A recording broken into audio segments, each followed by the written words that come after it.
এটা তুমি কি করলা? কি করলাম মানে?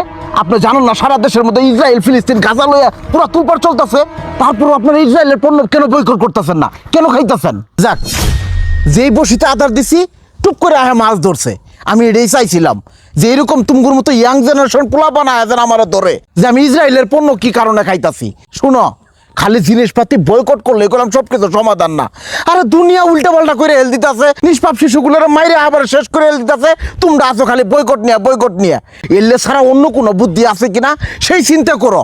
যারা যারা বিভিন্ন রাষ্ট্র পরিচালনা করতেছে তারা যেন সবাই এক হাতে বহে এটা যেন একটা বৈঠক করে এইভাবে তাগরে বিভিন্ন রাজনীতি ইস্যু নিয়ে যেন কোনোভাবে এই নিষ্পাপ শিশু বাচ্চাগুলোর যেন না মারে।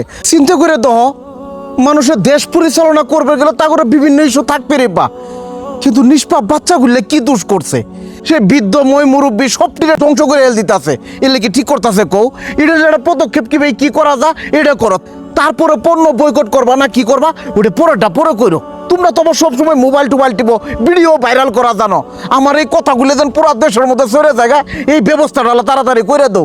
কইরে যেন বড় বড় সরকারের এক জায়গায় বহে এটার একটা সমাধান করে। এইভাবে দেশের মধ্যে খুন খারাপি আর আজারি দেখতে ভালো লাগতেছে না। ঠিক আছে, আপনার ব্যাপারটা আমি এইমাত্র বুঝতে পারলাম।